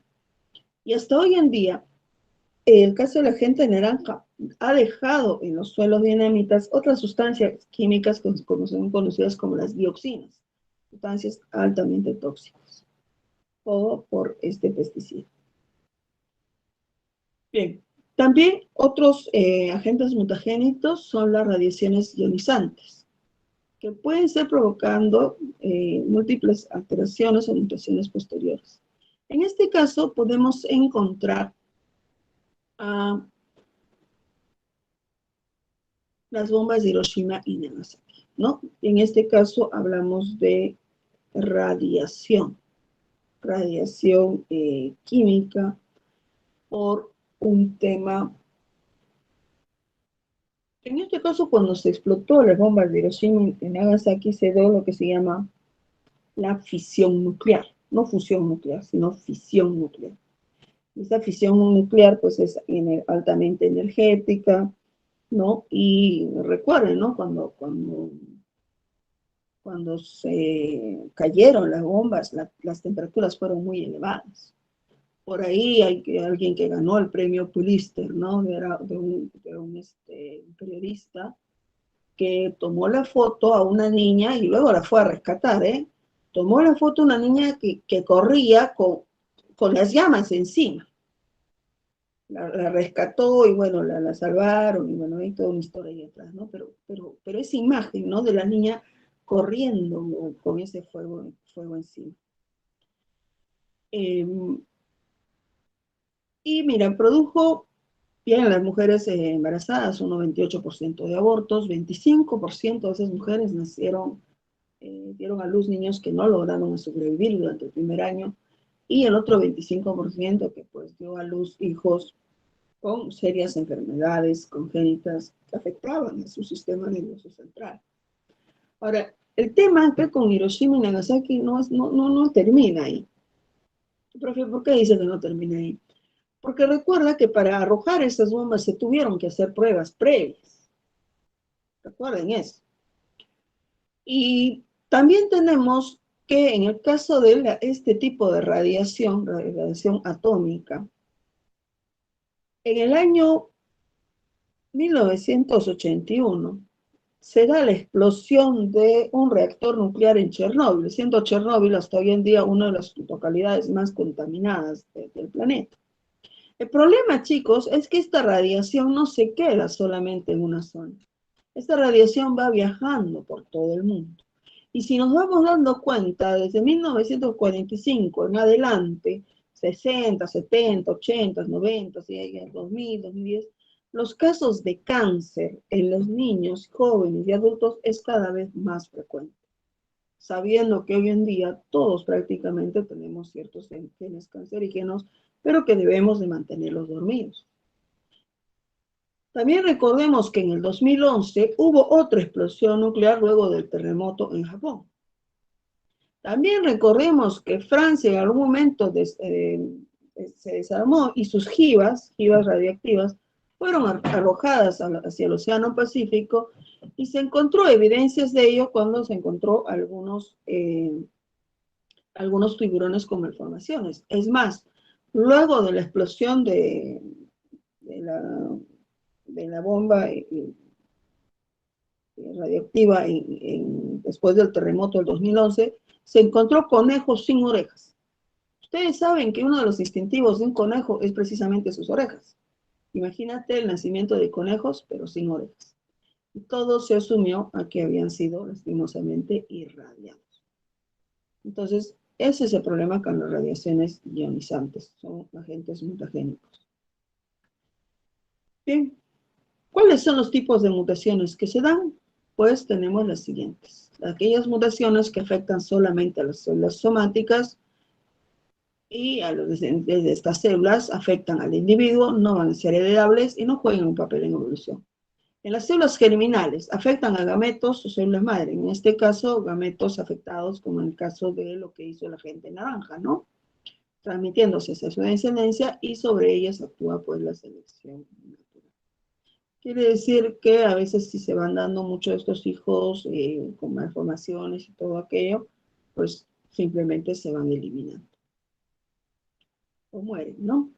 Por eso es que tenemos que existen algunas mutaciones nocivas que generan un cambio al azar de cualquier información y siempre llevará una información sin sentido. Por ejemplo, una mutación perjudicial en el caso de la mosca de la fruta cuando no presenta alas. Hay una pérdida de las alas, este animalito no va a poder volar y prácticamente lo estás condenando. También existen algunas mutaciones neutras que no producen efectos en los organismos y algunas mutaciones beneficiosas que pueden hacerse más comunes a través de la selección natural. Nosotros somos el resultado, ¿no?, de una evolución que ha tenido múltiples mutaciones que han sido beneficiosas en la mayoría de los casos, ¿no? El humano llega a cambiar gracias a cambios definitivamente en su posa genética que le han permitido ser beneficiosos en este caso.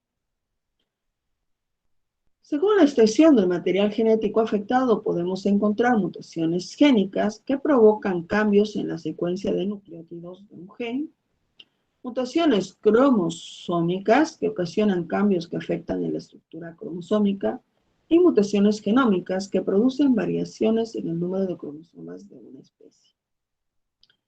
Entonces, podemos encontrar, según la extensión genómica, lo siguiente. Aquellas que afectan al número normal de dotaciones cromosómicas se conoce como euploidías.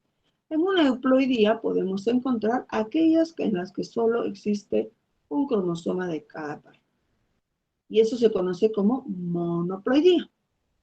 Y aquellas que tienen más de un juego completo de cromosomas. A eso se le conoce como poliploidías.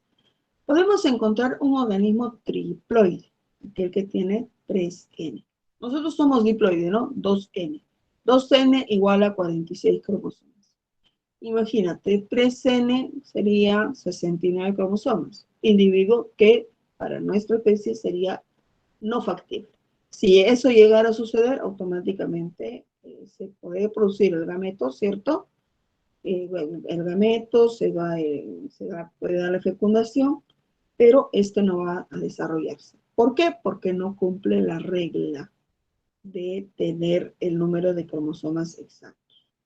Si es que es tetraploide.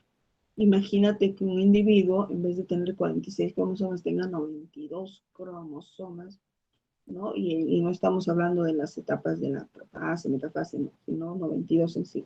O sea que el gameto femenino haya tenido 46 cromosomas y el gameto masculino 46 también. Ahí se daría un tetraploide. Ese no va a ser viable. Se podrá juntar, pero al no ser viable, simplemente se destruye. Los poliploides, ¿no? Aquellos que tienen mucho más dotación cromosómica.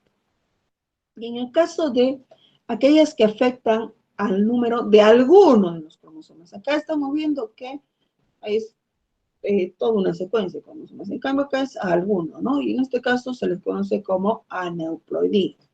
Y podemos encontrar aquellas que carecen de un cromosoma o pareja de homocigotos o de cromosomas homólogos, por ejemplo, las monosomías. Un ejemplo de monosomía es el síndrome de Turner, donde hay la falta de un cromosoma sexual. Y aquellos que poseen un cromosoma de más. Podemos encontrar las trisomías, como por ejemplo en autosomas, el síndrome de Down, el síndrome de Patau, el síndrome de Edwards, ¿no? Síndrome de Down, trisomía del par 21, síndrome de Patau, trisomía del par 13, y síndrome de Edwards, trisomía del par 18. Y en cromosomas sexuales podemos encontrar el síndrome de la triple X, o también conocida como la superhembra. El cariotipo XYY corresponde al supermacho. Y el síndrome de Klinefelter, que hay 2 cromosomas X y un cromosoma Y. En el caso del XYY, o también conocido como el síndrome del supermacho, se refiere a un varón que es delgado, alto, con bastante acné y tendencia a la violencia y con leve retardo mental. Ese es el supermacho, cuyo cariotipo es XYY. Ahora, ¿cuándo se hace un diagnóstico prenatal? Se hace un diagnóstico prenatal precisamente cuando se sospecha de que se está teniendo un embarazo con, eh, con algún tipo de alteración, ¿no? O se sospecha. El médico hace una ecografía, detecta tal vez que el bebé no está bien desarrollado, lo escucha el corazoncito, dice, este corazoncito no está latiendo bien, el bebé está muy pequeño, no se está desarrollando, necesito hacer un cariotipo de tu bebé para saber si está bien, ¿no? Y para lograrlo, tiene que retirar un poco de líquido amniótico en el cual hay células propias del bebé, o en la biopsia cortical donde también hay células propias del bebé, para poder realizar el cariotipo respectivo. Lo mismo esto, ¿no? Este también se extrae células del bebé para poder realizar el diagnóstico preventivo de la enfermedad, ¿ya? Otras enfermedades, si bien es cierto, pasan desapercibidos y no se diagnostican hasta el periodo postnatal inmediato o más tarde, ¿ya? Pero ahí están, ¿no? Generalmente, con el cariotipo lo que podemos identificar son los síndromes de Down, Patau, Edwards, Klinefelter, ¿ya? Ellas pueden ser diagnosticadas antes de parto.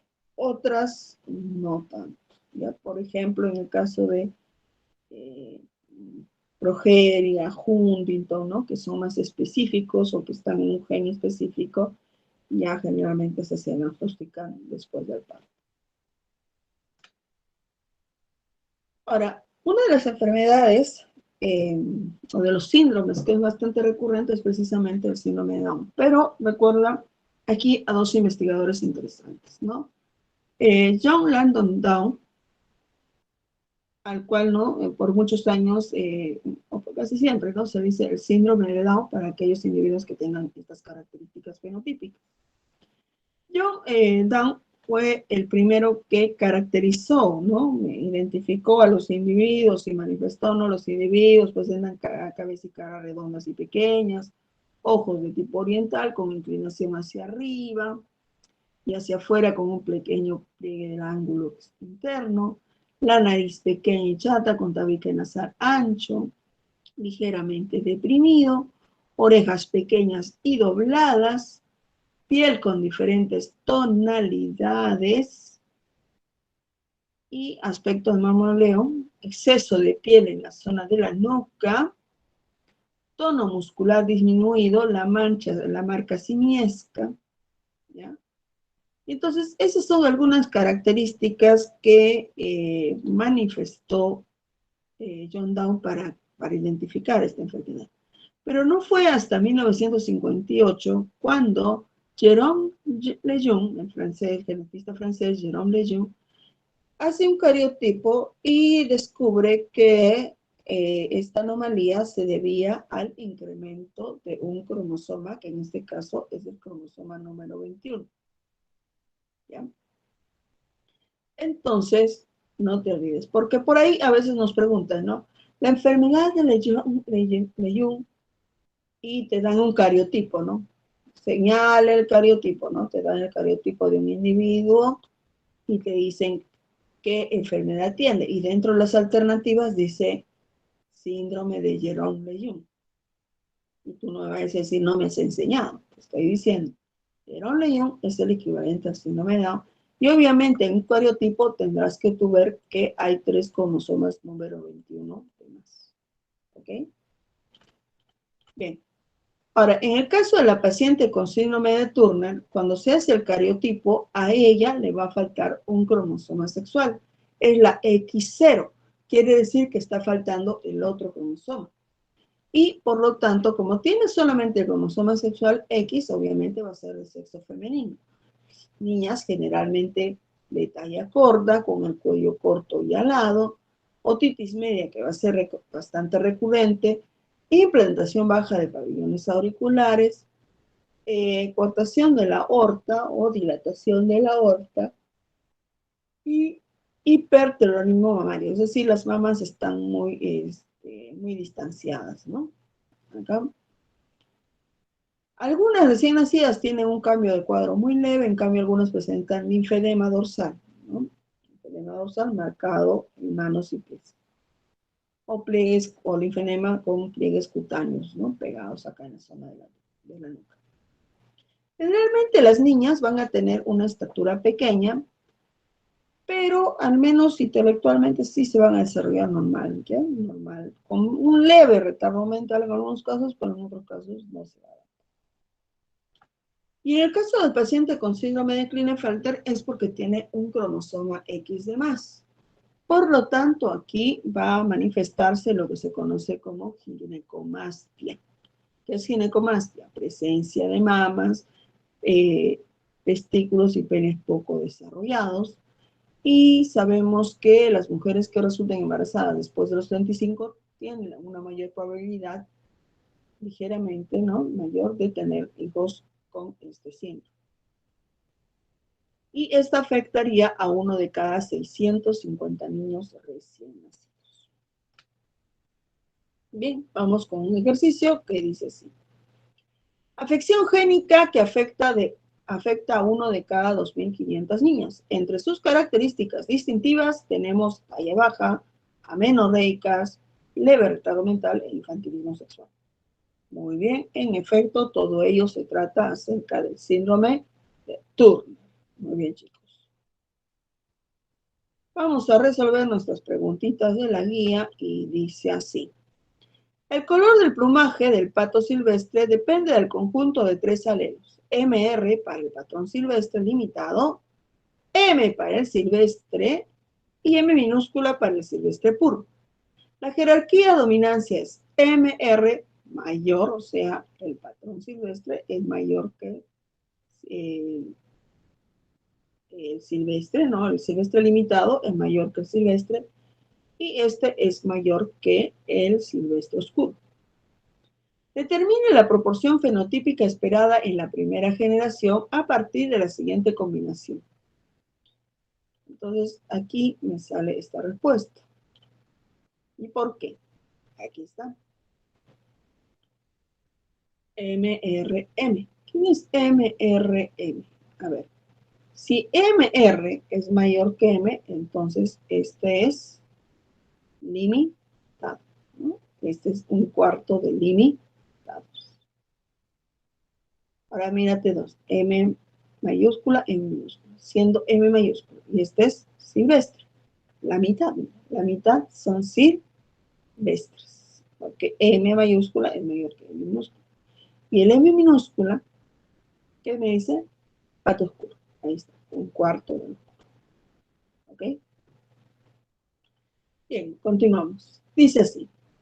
Gracias a los avances actuales en genética, es posible determinar ciertos tipos de herencia que no siguen propiamente las predicciones de Mendel. Un ejemplo claro está en los ojos de la Drosophila melanogaster, ya. Pues se expresó aquí, herencia ligada al sexo. Muy bien. Siguiente. Una persona posee aglutinógenos A y B y en la membrana de sus glóbulos rojos. O sea, si tiene aglutinógenos A y B, al ojo, yo digo que es del grupo AB. Si necesita transfusión sanguínea, es correcto afirmar que puede recibir sangre T. ¿Ya? O sea, glutinosaide. Profe, estamos hablando del receptor universal, así que él va a recibir de todos. Aquel que posee aglutinas, aquel que no posee y el que no posee aglutinas. Él recibe de todos, ¿verdad? Siguiente. Un matrimonio tiene 4 hijos y cada uno con un grupo sanguíneo distinto. Al respecto se puede inferir que recuerda que si tienen esta pareja 4 hijos distintos, entonces la pareja es heterocigote para los grupos sanguíneos, ¿cierto? ¿El padre puede recibir sangre de todos sus hijos? No, el papá no puede recibir sangre de todos sus hijos. ¿Por qué, profe? Porque o el papá es del grupo A o es del grupo B.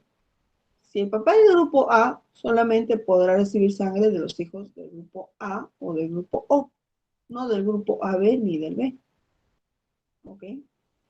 Un hijo puede recibir sangre de todos. Si el hijo fuera del grupo AB, él sí puede recibir de todos, inclusive de sus padres. Bien, dice así. Para diferenciar un árbol genealógico que tiene un gen autosómico recesivo de un árbol genealógico con un gen recesivo en el cromosoma X, este último deberá cumplirse siempre que el número de individuos marcados sea menor que los no marcados, el número de hembras con marcas sea mayor que los machos marcados.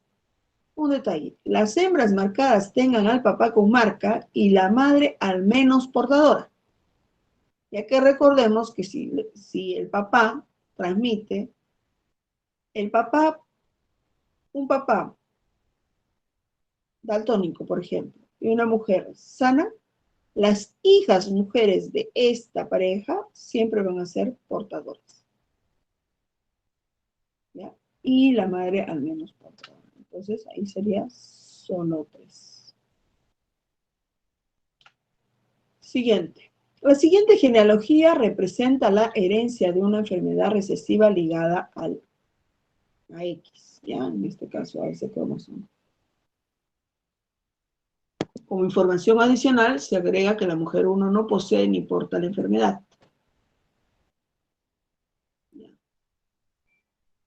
Ligada a X. Ya, vamos a hablar de hemofilia. Si ella no posee ni porta, entonces ella sería cis, ¿no?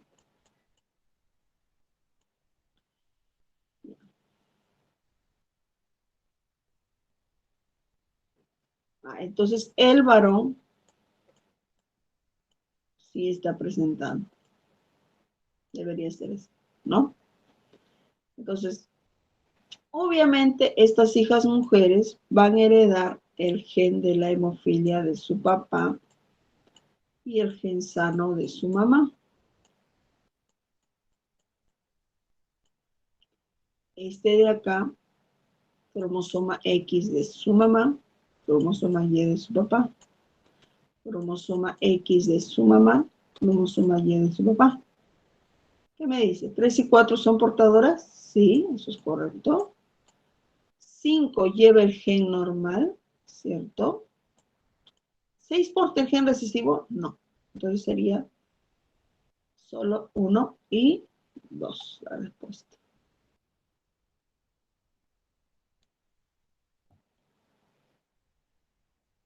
Continuando, dice, la talasemia es una enfermedad hereditaria que resulta en anemia. Los individuos homocigotos presentan la forma más grave identificada como talasemia mayor. Los heterocigotos, ¿lo ves?, presentan una forma más blanda llamada talasemia menor. Los individuos homocigotos TNTN son normales. Sabiendo que todos los individuos con talasemia mayor mueren antes de la madurez sexual, ¿cuál de estas alternativas, o de las siguientes alternativas, representa la fracción de individuos adultos descendientes del cruzamiento de un hombre y una mujer portadores de talasemia menor que serán anémicos? Entonces, aquí serían 2 de 3. Profe, ¿por qué? ¿Por qué? ¿Por qué 2 de 3? ¿Por qué te salió 2 de 3? Porque me dice, ¿no? Talasemia menor. Ahí están sus progenitores.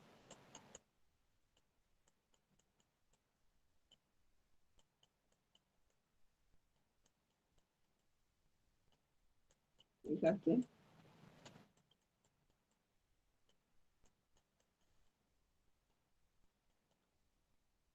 Estos 3 presentan talasemia.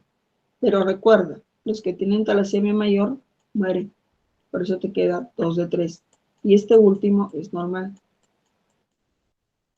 ¿Ok? Continuamos y dice así. La altura de cierta especie de planta que determina por los dos pares de genes A y B y sus respectivos alelos A minúscula y B minúscula. Los alelos A y B presentan efecto aditivo. Cuando están presentes, cada alelo suma a la planta 0.15 metros. Se ha verificado las plantas de dicha especie que van desde 1 metro hasta 1,60 metro de altura. ¿Ya? Cuando se cruzan las plantas, ¿no?, con heterocigoto para un carácter, homocigoto para un carácter, y la otra que es homocigoto recesivo para ambos caracteres, se puede decir que entre los descendientes, 50% tendrá 1,15 metro cuando hace el cruce, y el otro 50% va a tener 1,30 metro. Profe, ¿por qué? Porque aquí cuando haces el cruce tienes que sumar, ¿no?, por cada letra 15 centímetros, 15 y 15 te hacen 1,30 metro. Y solamente la otra mitad tendrá solamente a un alelo dominante para tener 15 centímetros más largo. Ahí están.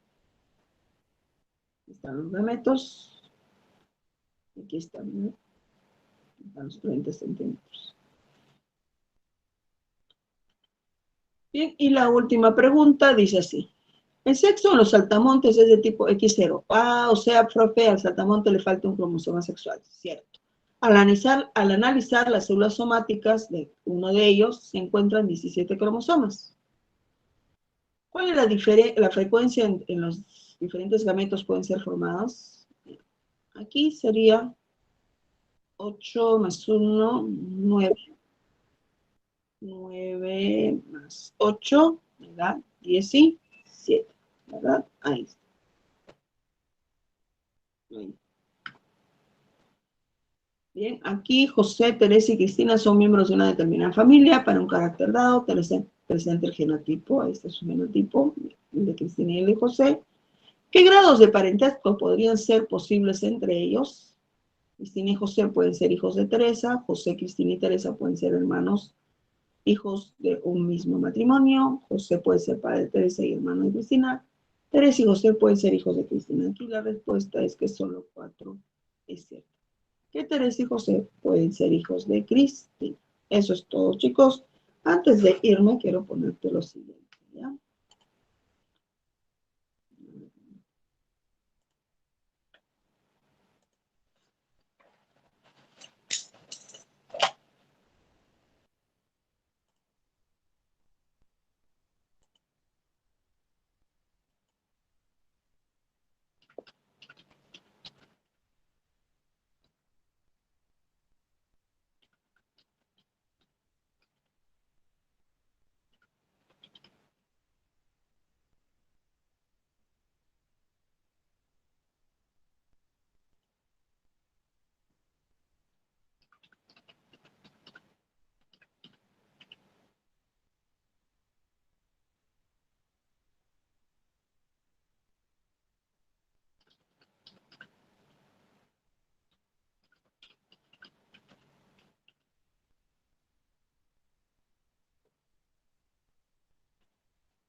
Pues.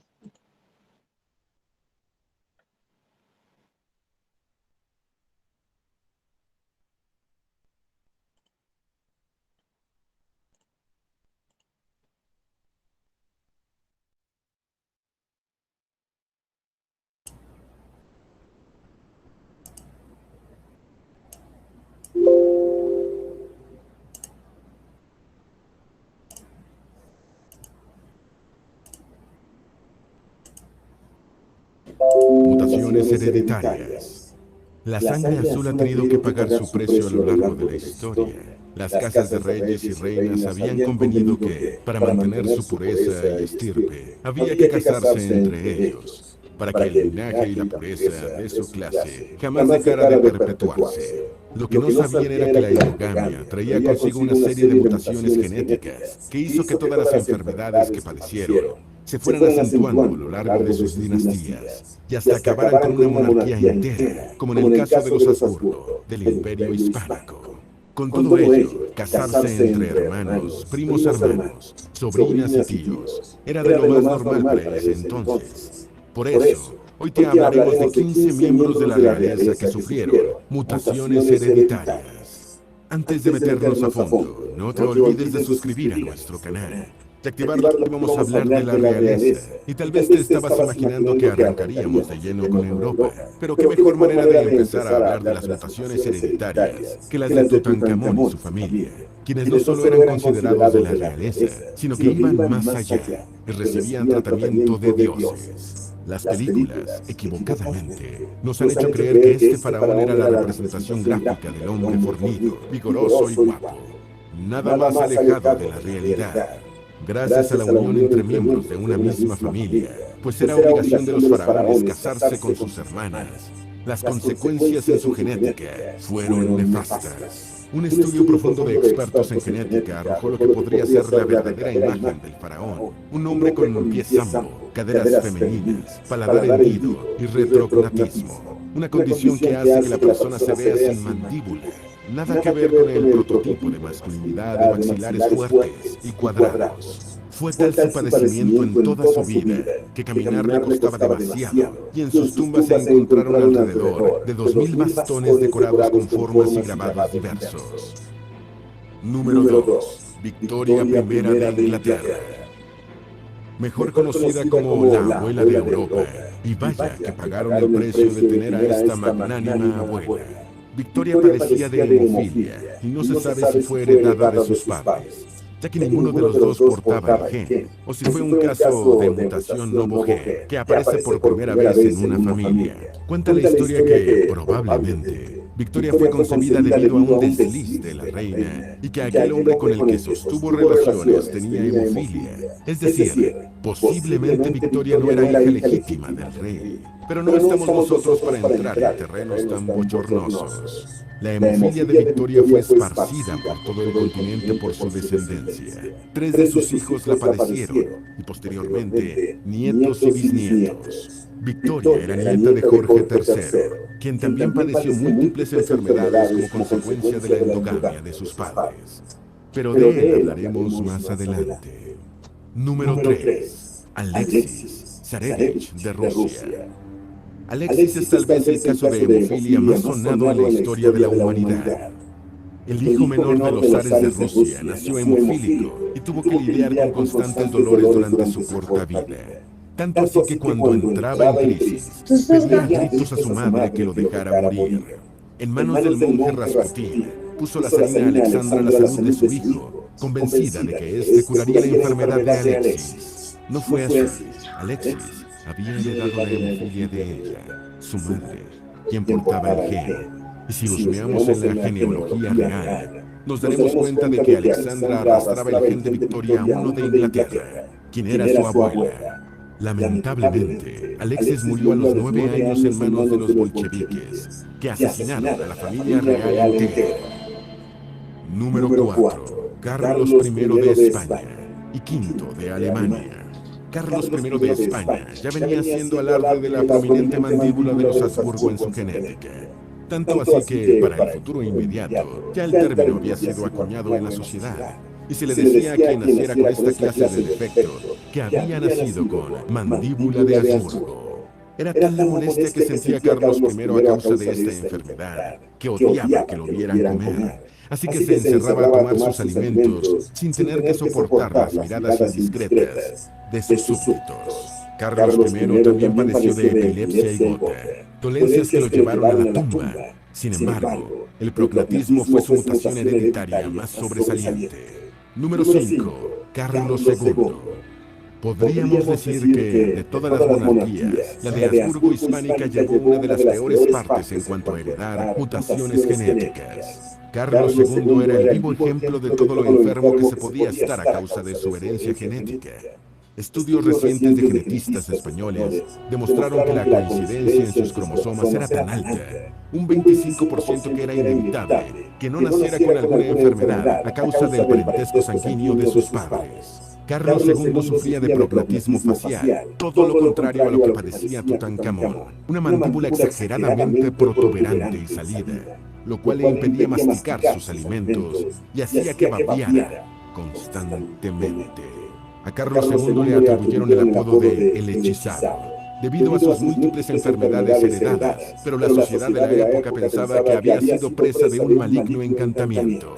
Aparte del pronunciado prognatismo, Carlos II padecía acidosis tubular renal, lo que no le permitía eliminar los ácidos de la sangre en la orina. Carlos II nació tan enfermo que el mismo embajador de Francia en Madrid se atrevió a decir: el príncipe parece bastante débil, muestra signos de degeneración, tiene flemas en las mejillas, la cabeza está llena de costras y el cuello supura, asusta de feo.